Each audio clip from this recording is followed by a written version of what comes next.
Olá a todos, tudo bem? Vamos dar início a mais uma aula da disciplina de Química Orgânica. Chegamos a esse momento, a aula de número 5. Essa aula a gente vai abordar o tema cicloalcanos e a sua estereoquímica. Esse vai ser o nosso último conteúdo antes da nossa primeira NAP.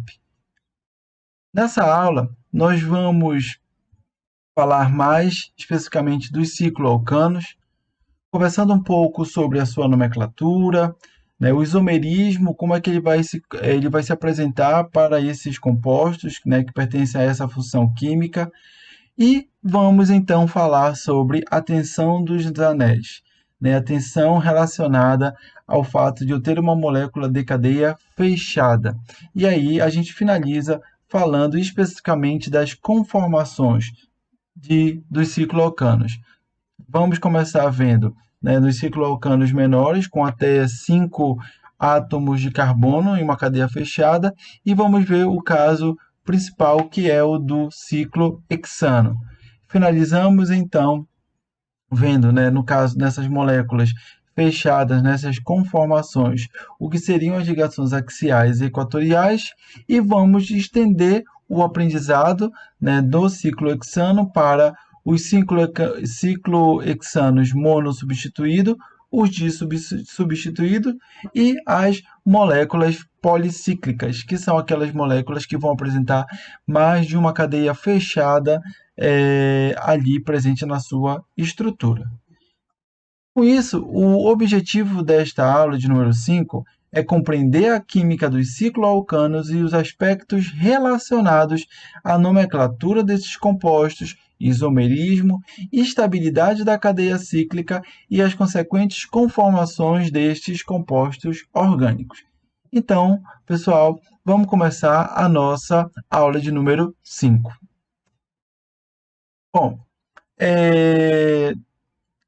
eu começo contextualizando para vocês, né, que os compostos orgânicos eles vão conter anéis de átomos de carbono. São cadeias cíclicas, cadeias fechadas. E aqui nesse primeiro slide eu trago para vocês um exemplo, que é justamente o ácido crisantêmico, né, que é o constituinte da atividade inseticida das flores do crisantemo. Então, a gente consegue observar aqui uma cadeia fechada, uma cadeia com 3 átomos de carbono. Aqui eu tenho a prostaglandina E1, que compreende, né, um dos hormônios sexuais que controlam uma variedade extraordinária de funções fisiológicas nos seres humanos.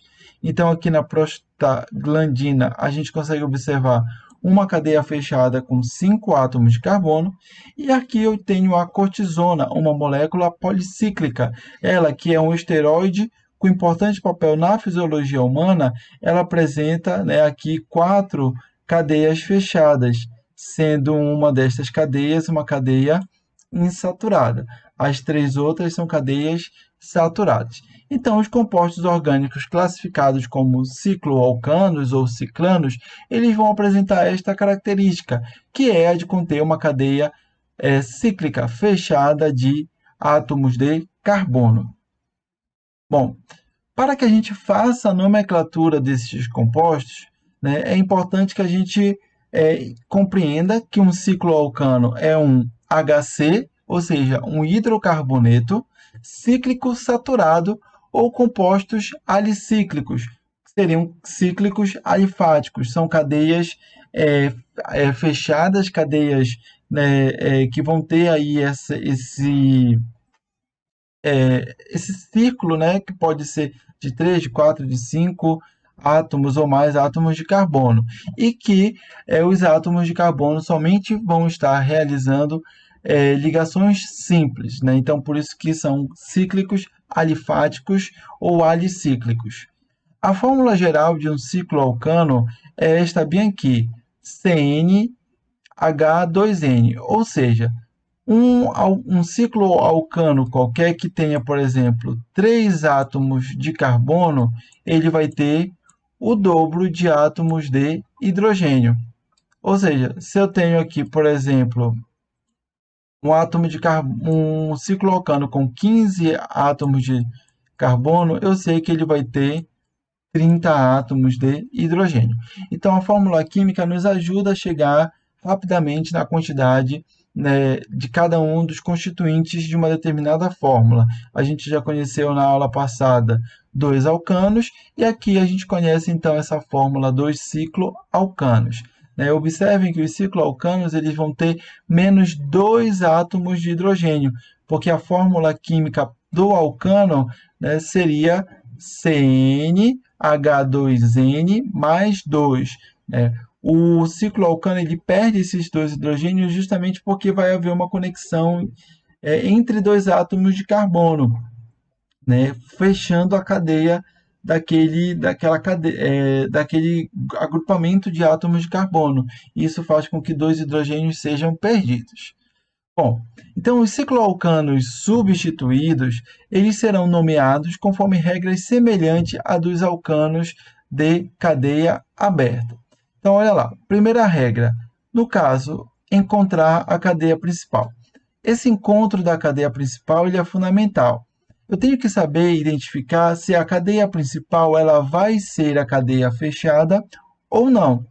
Como é que eu vou fazer essa conclusão? Primeiro, se o número de átomos de carbono no anel for maior ou igual ao número de átomos de carbono no substituinte, eu estou diante de um ciclo alcano. Porém, se o número de átomos de carbono no anel for menor, porque se ele for igual é um ciclo alcano, mas se for menor do que o número de átomos de carbono no substituinte, estou diante de um alcano. É o que a gente pode ver aqui embaixo. Né? Então, eu não sei o nome desse composto. Então, olha aqui para a estrutura. Observem que eu tenho uma cadeia fechada e uma cadeia aberta. Né? Então, como é que eu vou saber quem é a cadeia principal? Como é que eu vou saber que o meu ciclo alcano não é uma ramificação? Porque ele pode ser uma ramificação. Né? Então, eu vou contar. Na cadeia fechada, eu tenho 5 átomos de carbono. E aqui na cadeia aberta, eu tenho 1. Então, eu tenho mais átomos de carbono na cadeia fechada do que átomos de carbono na cadeia aberta. Por isso, eu posso dizer que aqui, a cadeia fechada, é a minha cadeia principal. E eu estou diante de um ciclo alcano. Já aqui, observem que a cadeia fechada ela tem 1, 2, 3 átomos de carbono, enquanto que a cadeia aberta ela possui 4, ou seja, um número maior. Né? Logo, eu vou dizer aqui que o alcano, né, aqui a cadeia fechada, ela é na realidade uma ramificação. E é o que a gente pode concluir do nome exposto. Né? Observem que aqui eu coloquei metil, que é justamente este radical, ciclopentano. Pente, porque eu tenho 5 átomos de carbono na cadeia fechada. E ano, porque é um hidrocarboneto de cadeia saturada. E ciclo, porque eu estou diante de uma cadeia que é uma cadeia cíclica. Observem o nome do segundo composto. Vejam que eu trato a cadeia fechada como um radical ciclopropil. E indico que ele está ligado ao átomo de carbono número 1, considerando que esta é a cadeia principal, tá? CP, cadeia principal, e esse é o átomo de carbono número 1.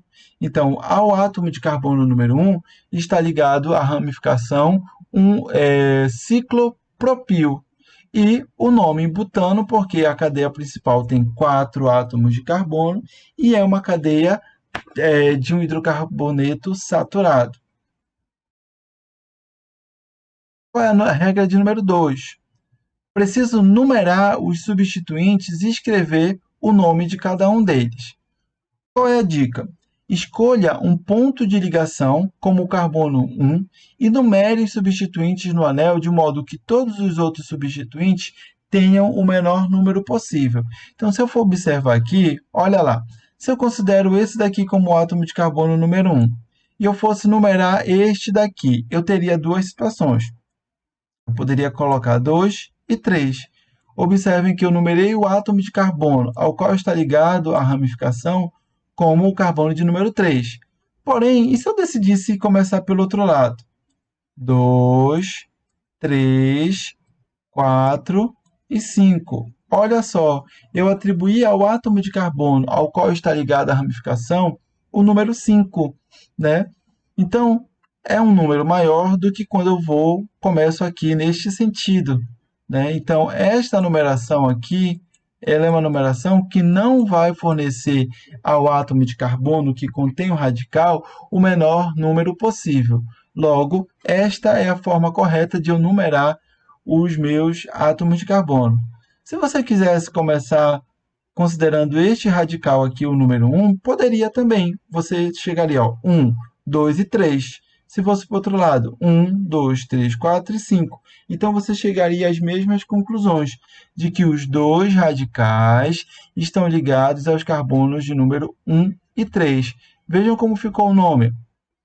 1,3 dimetil, porque eu tenho dois radicais metilas, ciclo, porque é uma cadeia fechada, a cadeia principal, hexano, vejam que foi omitido a letra H, né, na escrita do nome. Então, ciclo, porque é uma cadeia fechada, e hexano, porque é uma cadeia fechada com 6 átomos de carbono, e ano, né, porque é um hidrocarboneto saturado. Vamos ao segundo exemplo, né? Se eu começo a numerar por este radical aqui, 1, 2, 3 e 4. Vejam que eu atribuí aos radicais etil e metil que estão bem aqui, as numerações 1 e 4. Se eu fosse para o outro lado, 2, 3, desculpa, 2, 3, 4, 5, 6 e 7. Ou seja, eu atribuí agora o que eu tinha dado antes, 3 e 4, agora 6 e 7. Então, começar por este radical talvez não seja uma boa ideia. Vou apagar aqui.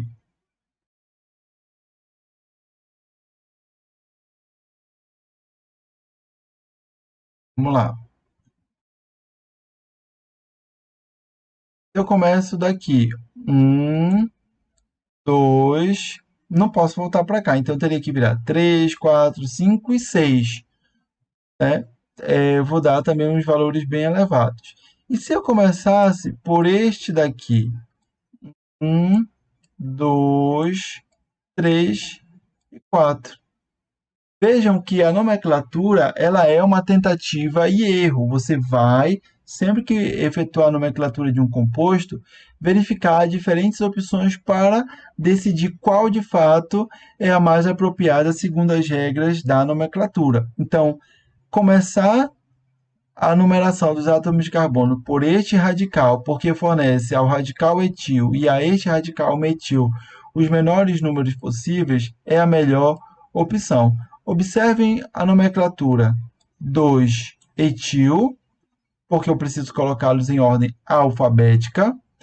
1,4, porque os radicais são iguais aqui. É o dimetil. Cicloheptano. Heptano, porque se eu contar aqui, eu vou chegar a 5, 6 e 7 átomos de carbono. Então, ciclo, cadeia fechada, hept, porque é uma cadeia com 7 átomos de carbono, e ano, porque é uma cadeia de um hidrocarboneto saturado. Observem aqui, eu tenho duas situações que poderiam ocorrer, tanto 1 e 2, como 1 e 2. Se os radicais fossem iguais, como ocorreu aqui, que eu poderia começar tanto por esta ramificação como por essa, que eu chegaria a 1 e 3, não teria problema em eu decidir quem é o 1 e quem é o 2. Só que aqui os radicais eles são diferentes. Aqui é o metil e aqui é o etil. Então, eu vou obedecer a ordem alfabética. Então, o carbono de número 1 vai ser o carbono que contém o etil. Então, 1 e 2. Observe o nome. 1 etil, 2 metil, ciclo, porque a cadeia principal é fechada, pente, porque é uma cadeia fechada com 5 átomos de carbonos, e ano, porque é um hidrocarboneto saturado, um hidrocarboneto que contém somente ligações simples dentro da cadeia principal. Vamos para o último exemplo aqui. Olhem lá. 1 e 2. Por que eu já sei que é dessa forma? Porque aqui eu tenho o bromo e aqui eu tenho o metil. Poderia fazer invertido, só que pela ordem alfabética eu vou priorizar o átomo de carbono sendo 1 ao carbono que contém o bromo. Então, 1 bromo, 2 metil, ciclo, but, 4 átomos de carbono dentro da cadeia fechada, ano, porque é um hidrocarboneto saturado. Caso você esteja com lápis e papel, peço para que você pause esse vídeo e tente nomear essas 3 moléculas. Caso você tenha feito ou só tenha seguido o vídeo, vamos agora, né, nomear esses compostos. O primeiro deles eu posso chamar de sec-butil ciclobutano. Vou começar com essa nomenclatura porque esse daqui é todo um radical. Veja, é um radical que contém 4 átomos de carbono, igual a quantidade de carbonos que tem a minha cadeia fechada. E a gente viu lá na primeira regra que quando esse número é igual, a cadeia principal é a cadeia fechada. Então, eu vou começar a minha nomenclatura sempre colocando o nome do radical. Quando eu tenho somente um radical, eu não preciso dizer um e o nome do radical, porque ele é o único radical. Então, o carbono ligado a ele sempre vai ser o carbono de número 1. Mesmo que ele estivesse lá do outro lado, na parte de baixo, não me importa, tá? Bom, o nome desse radical nós já chegamos a ver. Para quem lembrou, o nome dele é sec-butil. Sec porque o ponto de ligação desse radical é através de um carbono secundário. Ciclo, porque a cadeia principal é uma cadeia fechada. But, porque a cadeia principal contém 4 átomos de carbono. E ano, porque é um hidrocarboneto saturado. Caso você não lembre, né, do nome de um determinado radical que tem uma maior complexidade, você pode nomear esse radical, considerando que o carbono ao qual ele está ligado à cadeia principal é sempre o carbono de número 1. Então, se esse é o carbono de número 1, esta seria a cadeia principal do radical. Observem, eu estou nomeando o radical quando eu não lembro o nome dele. Então, o radical seria o 1-metil, porque é como se esta fosse a ramificação da cadeia principal do radical. Então, 1-metil propil, porque a cadeia principal tem 3. Il, porque é como nós chamamos os radicais, eles sempre vão terminar em il, ciclobutano. Tudo bem? Vamos lá ao segundo exemplo. Olha lá. Aqui eu vejo que os 3 radicais eles estão equidistantes, né? Então, qualquer um deles poderia ser o átomo de carbono número 1.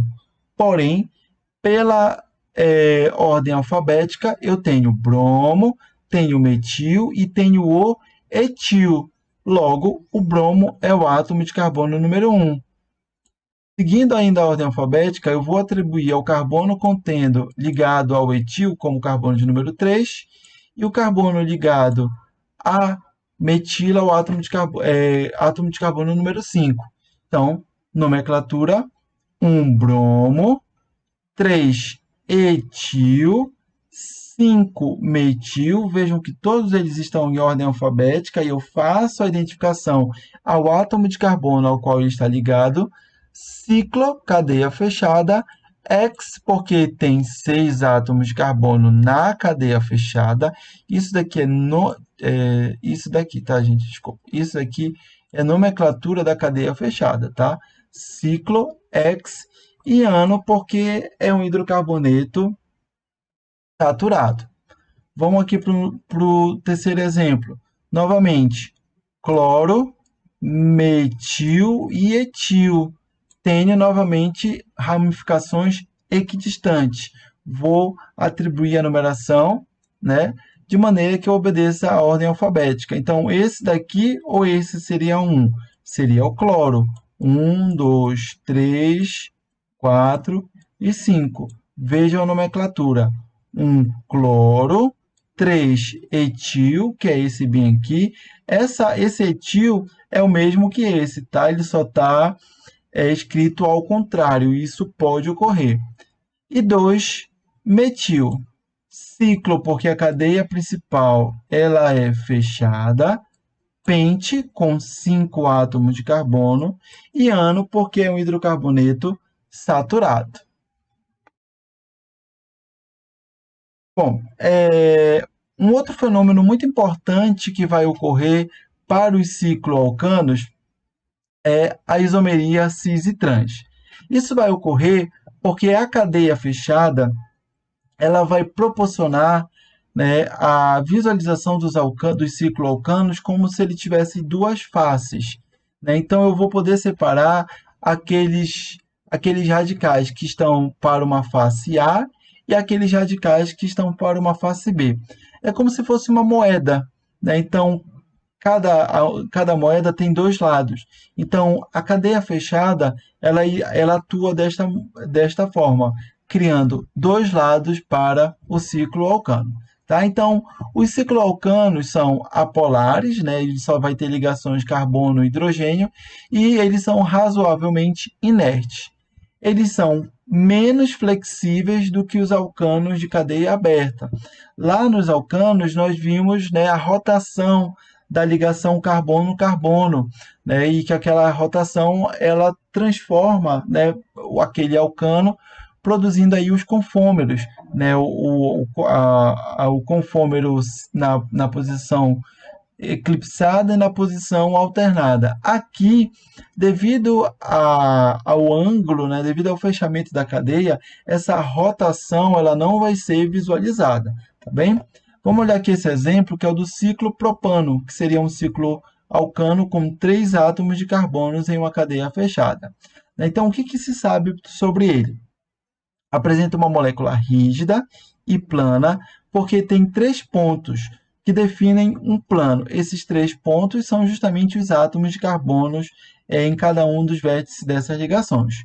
Tá? Nenhuma rotação de ligação pode acontecer em torno da ligação carbono-carbono de um ciclo propano sem que ocorra a quebra do anel, da cadeia fechada. Tá certo? Então, a rotação ela está impedida. Então, os cicloalcanos maiores vão ter uma maior liberdade, né, de rotação, não na rotação da ligação, mas em rotação da sua estrutura. E os anéis que a gente pode chamar de verdadeiramente grandes, que são aqueles anéis que vão ter mais de 25 átomos de carbono em uma cadeia fechada, a gente pode dizer que eles são tão flexíveis que a gente dificilmente consegue distingui-lo de uma cadeia aberta. É como se ele começasse a dar nó nele mesmo, a enrolar nele mesmo. Então, ele se assemelha muito a uma cadeia aberta.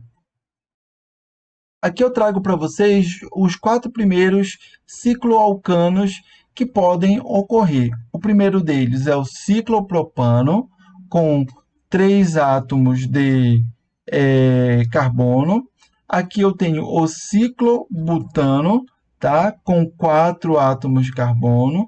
O ciclopentano com 5 e o 6 e o ciclohexano com 6 átomos de carbono. Aqui eu coloquei cicloalcanos sem substituintes, para que a gente conheça inicialmente a estrutura deles, tá? Então, em função das suas estruturas cíclicas, esses cicloalcanos vão conter as duas faces que eu estava falando para vocês, quando vistos lateralmente. Então, eu vou ter uma face superior e uma face inferior, né? Então, esse isomerismo é possível nos cicloalcanos substituídos, porque quando eu não tenho substituintes, lembrem que o hidrogênio ele não é um substituinte, tá certo? Então, olhem lá aqui o dimetilciclopropano, no caso 1,2 dimetilciclopropano. Ele é uma estrutura que ele vai apresentar dois substituintes, que são dois radicais de metila. Nesta molécula que eu estou chamando de cis, se eu observar aqui um plano, eu vou verificar que os dois radicais estão presentes para o mesmo lado, para a mesma face desse cicloalcano, que é a face superior. Se eu continuar passando o mesmo plano aqui, eu vou observar, já que nesta outra molécula, que eu estou chamando de trans, eu vou observar que os dois substituintes estão em faces opostas. Um está na face superior e o outro está na face inferior. Então, a denominação cis e trans, ela vem justamente do fato de cis, os substituintes iguais estão do mesmo lado da face do ciclo alcano, e trans, se esses substituintes iguais estão em faces opostas, tá certo? Então, ambos os isômeros, eles são compostos estáveis. O que significa isso? Eu posso ter a separação, né, física do cis 1,2 dimetilciclopropano do trans 1,2 dimetilciclopropano, tá? E nenhum dos dois pode ser convertido no outro, né, sem romper ou alterar a forma das ligações químicas, tá certo? Então, eu não posso ter uma conversão simples, como ocorreu, por exemplo, lá nos alcanos com os seus confômeros, que de forma espontânea eles se convertiam em forma eclipsada e alternada. Aqui, cis e trans, eles não vão se interconverter sozinhos um no outro. Então, com isso, eu posso apresentar aqui para vocês um grande resumo sobre essa questão da isomeria. Então, a gente já viu aqui os estereoisômeros, que são os isômeros estereoquímicos. O que são esses estereoisômeros? São compostos que têm seus átomos ligados na mesma ordem, mas diferem na orientação tridimensional, né? Então, aqui no caso, eu tenho os isômeros constitucionais, como o N-butano e o isobutano, onde a diferenciação deles está na estrutura, né, na cadeia. Então, aqui eu tenho uma cadeia aberta, e aqui eu tenho uma cadeia que também é aberta, mas ramificada. Já aqui ela é normal. E aqui eu tenho os estereoisômeros. Vejam, o estereoisômero, que foi a definição que nós vimos aqui, onde a diferença vai estar na orientação tridimensional, se eu olho assim, de uma forma geral, são duas cadeias fechadas. Só que tridimensionalmente eu tenho as faces que vão me dar origem à estrutura cis e à estrutura trans. Então, o estereoisômero, eu não vou ter uma diferença na ordem do que os compostos estão ligados ou no tipo de cadeia. Essa diferença vai estar na orientação tridimensional, né? Aqui embaixo, inclusive, eu coloco um outro exemplo de isomeria cis e trans, de estereoisômeros, que seria o cis, 1,3 dimetilciclobutano. Observem aqui os dois radicais em vermelhos voltados para a mesma face da cadeia, ou seja, molécula cis, que vem do latim mesmo lado. E aqui a molécula trans, o trans 1-bromo 3-etilciclopentano, né? Um bromo para o lado da face superior e o outro para a face inferior. Nesse caso aqui, a gente pode até substituir a denominação trans pela simbologia ou E ou Z, que é quando eu tenho os ligantes diferentes, como nesse caso. Eu posso dizer que esses dois ligantes, apesar de eles não serem iguais, né, não representarem a mesma ramificação, eles apresentam algo em comum. É que quando eu comparo esse ligante a este outro ligante do mesmo carbono, esse ligante aqui ele tem maior prioridade, porque ele tem maior número atômico. A mesma coisa aqui. Este ligante ele tem maior prioridade do que o hidrogênio, porque o carbono tem um maior número atômico do que o hidrogênio, né? Então, quando a gente não tem ligantes semelhantes, como ocorre aqui nesse exemplo, como ocorreu aqui nesse outro, eu preciso usar a configuração E e Z. E se eles e no caso, né, aqui, que é porque eles estão em lados opostos, os gigantes, as ramificações de maior prioridade, e Z se elas estivessem do mesmo lado. Tudo bem, pessoal?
Dando continuidade, né, vamos entender um pouco mais essa questão da estabilidade de um ciclo alcano. Isso porque quando eu tenho uma cadeia aberta, tá certo? O ângulo de ligação entre os átomos de carbono é aquele ângulo ideal, né, de 109,5 graus. Então é muito favorável porque o carbono ele está podendo ter, né, os seus gigantes e assumir uma geometria tetaédrica, mesmo que ele esteja ligado a uma grande quantidade de átomos de carbono, né? E por isso aquele desenho em zigue-zague dos átomos de carbono, que se aproxima mais de como é de fato uma ligação em sequência de átomos de carbono. Entretanto, quando eu tenho o fechamento da cadeia, o que acontece? Eu vou forçar os átomos de carbono a assumirem um ângulo de ligação que é diferente de 109,5 graus, que é o ângulo ideal. Então, como é que tudo isso começou? Vamos lá. O cientista von Baer, em 1885, supôs que os anéis pequenos e grandes poderiam ser instáveis, tá? Devido à tensão angular. E o que seria essa tensão angular? É uma tensão induzida em uma molécula quando os ângulos da ligação ou das ligações são forçados a desviar do valor tetaédrico ideal de 109, para ser mais preciso, 109,5 graus. E é o que a gente vê aqui. Teoricamente, né, a gente considerando essas moléculas formando uma estrutura geométrica perfeita, né, de um ciclopropano, eu teria um ângulo de 60 graus, né, em uma disposição de um triângulo equilátero. Já um ciclobutano, eu teria os 4 átomos, né, na forma de um quadrado com um ângulo de 90 graus. Vale lembrar, ângulo tetaédrico ideal seria 109. Veja um ciclo propano, o ciclo pentano, né, que ele teria 5 átomos de carbono e um valor muito aproximado do valor ideal, de 108 graus. Então, esse daqui, o ciclo pentano, teoricamente seria o ciclo alcano com a menor tensão angular. E por último, eu vejo aqui o ciclo hexano, que seria um anel de 6 membros, né, dispostos na forma de um hexágono, com um ângulo de ligação de 120 graus Celsius. Entretanto, né, foi medido, de fato, qual seria a tensão presente nesses compostos, porque uma coisa seria o teórico, que é o que eu mostro aqui para vocês. Esse seria um ângulo e a gente entende que eles teriam tensões diferenciadas devido, né, à proximidade ou não do valor tetaédrico ideal. Então, Para medir a quantidade de tensão em um composto, né, tem-se que medir a sua energia total e depois subtrair a energia de um composto livre de tensão usado como referência. Por exemplo, eu pegaria um ciclo propano, que ele tem a tensão por ele estar numa cadeia fechada, faria a medição da sua energia e faria a medida da energia de um propano, que seria um grupo de 3 átomos de carbono dispostos numa cadeia aberta, livre de tensão. E eu poderia repetir para o ciclo butano e o butano, o ciclo pentano e o pentano, o ciclo hexano e o hexano. Ou seja, eu iria sempre comparar a versão com a mesma quantidade de átomos de carbonos na versão cadeia fechada e na versão cadeia aberta. A diferença entre os dois valores, né, de quantidade de tensão deve representar a quantidade de energia extra na molécula devido à tensão. Né? Então, essa medida dessa quantidade de tensão ela foi feita a partir do calor de combustão. Então, aqui eu tenho um exemplo, né, de uma reação de combustão que nos mostra que quanto mais energia, ou seja, tensão, o composto contiver, mais energia, calor, será liberada nesse processo de combustão. Então, aqui era o meu objetivo. Eu queria saber o quanto de calor a versão do composto de cadeia aberta e a de cadeia fechada com a mesma quantidade de átomos de carbono iria liberar. E aí a gente pôde, né, no caso dos cientistas, com base nesses dados, construir alguns gráficos e a partir desse então a gente foi possível observar, né, que a teoria de Bayer, né, sobre a tensão na cadeia dos cicloalcanos ela estaria parcialmente correta. Isso porque a teoria de Bayer está errada pelo motivo de que ela supôs, né, que todos os cicloalcanos são planos. E quando eu digo isso para vocês, significa supor que quando, por exemplo, 3 átomos de carbonos se ligam na forma de um triângulo equilátero, significaria dizer que eles estão todos, né, no mesmo plano, eles estariam nivelados, né? E isso, na realidade, não é o que acontece. Por isso que a teoria de Bayer ela não está toda correta. Ela está, na realidade, ela apresenta alguns erros devido, né, não avaliar um ponto que seria justamente esses 3 átomos de carbono, eles estão alinhados ou seria um triângulo torto ou um quadrado torto, né? Imaginem você segurando um bambolê, né, que é um círculo, mas um bambolê que quando você olha para ele, você percebe que tem uma parte mais alta, uma parte mais baixa, mais torta. Isso seria dizer, né, que eu tenho uma molécula aonde todos os seus átomos não estão no mesmo plano. Vamos observar esse gráfico aqui e observem a energia tensional. Observem que os átomos de carbono 3 e 4, que são aqueles que têm os maiores ângulos, né, desviados do 109, eles de fato apresentam uma grande energia tensional. Mas observem o caso do 5 e do 6. O 5 ele tem um ângulo muito próximo, né? O pentágono, se ele fosse plano, de 108. Já o hexágono ele teria um ângulo de 120, né? Então ele deveria ser mais energético do que o pentágono aqui. Vamos voltar lá. Olha lá. O ciclo hexano com 120 e o ciclo pentano com 108. Vejam a diferença aqui. Vejam que ele está mais próximo.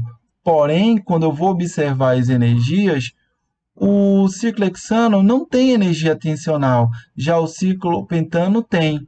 A partir do sétimo, eu tenho, né, uma variação, mas a partir do 14º em diante, né, essa energia é praticamente zero. Isso porque, como eu tenho um número de átomos de carbono muito elevado, essa cadeia ela meio que vai se enrolando em si, tá?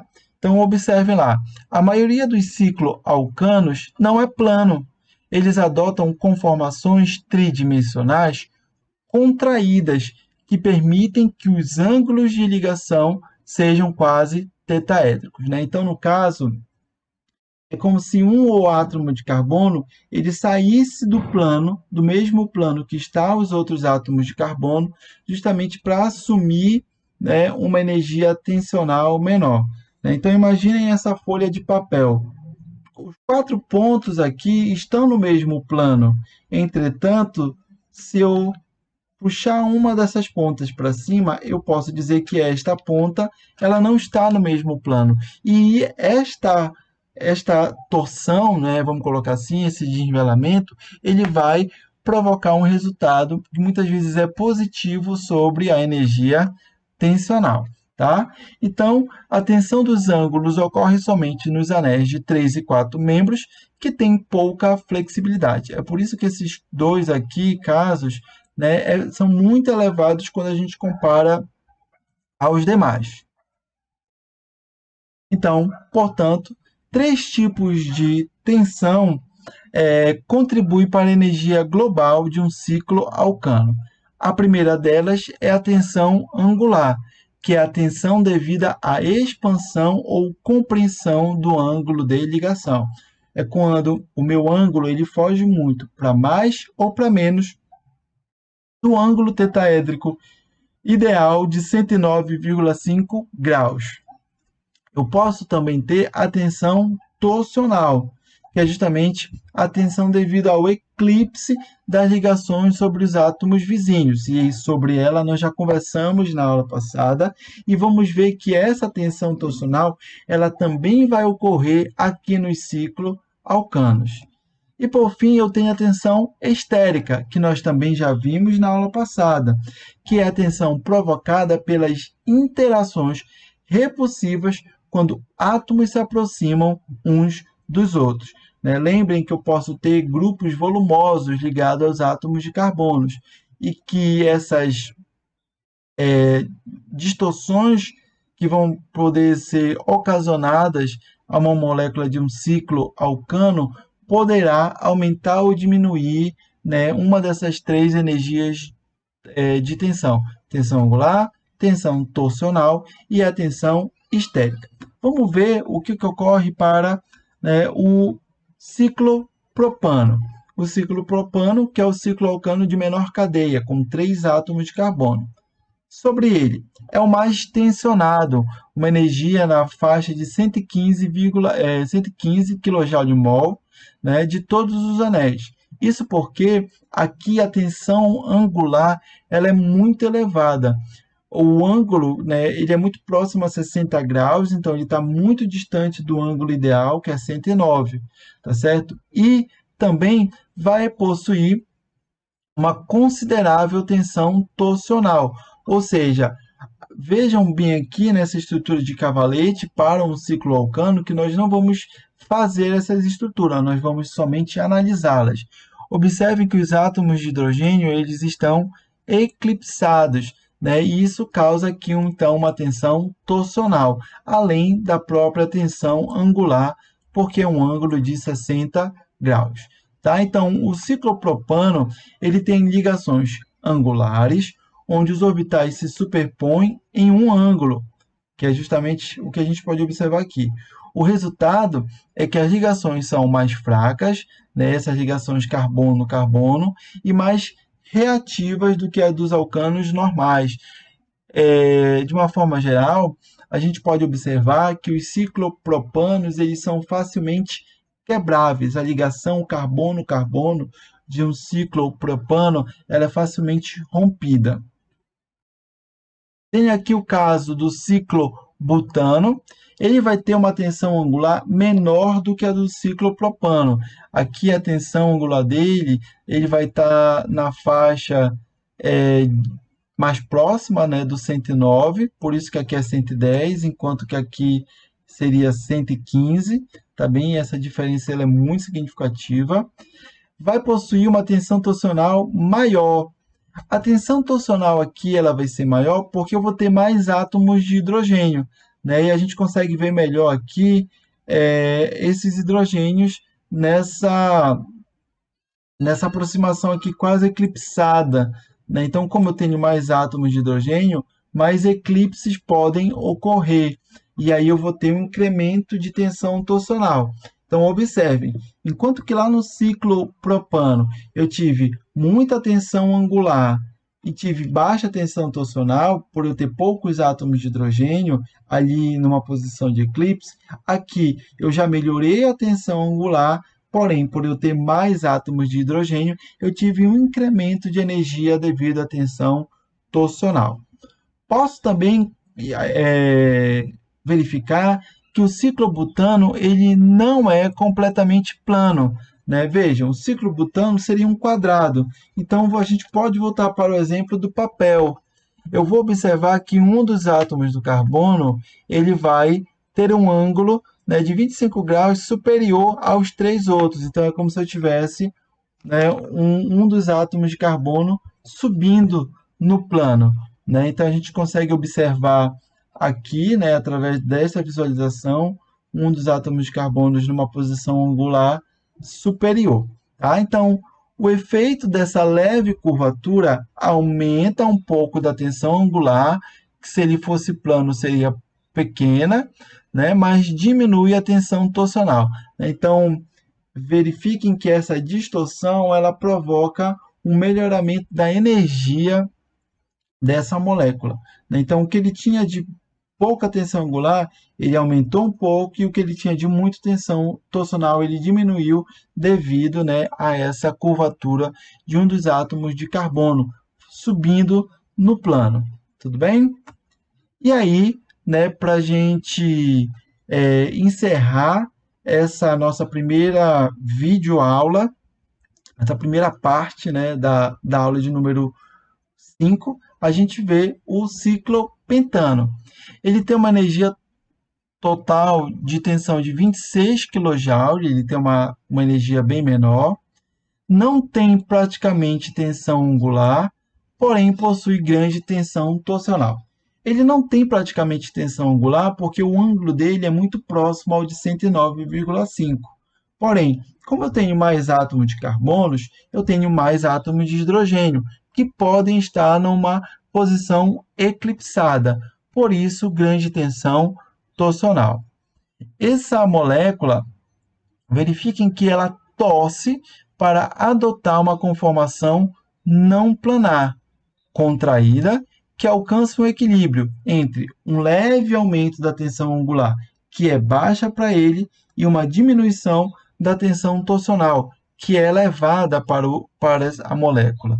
Né? Então, aqui, né, a gente pode ter essa observação. Né? Então, quando os 4 átomos de carbono estão aproximadamente no mesmo plano, no entanto, o quinto, a gente pode dizer para esse, é como se ele estivesse direcionado para fora do plano.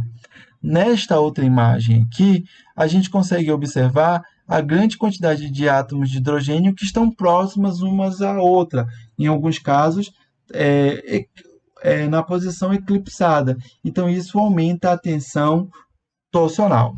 Tudo bem, pessoal? Aqui, então, a gente encerra essa nossa primeira parte da aula de número 5 e a gente volta em breve em um próximo vídeo para continuar estudando os cicloalcanos. Até breve, pessoal!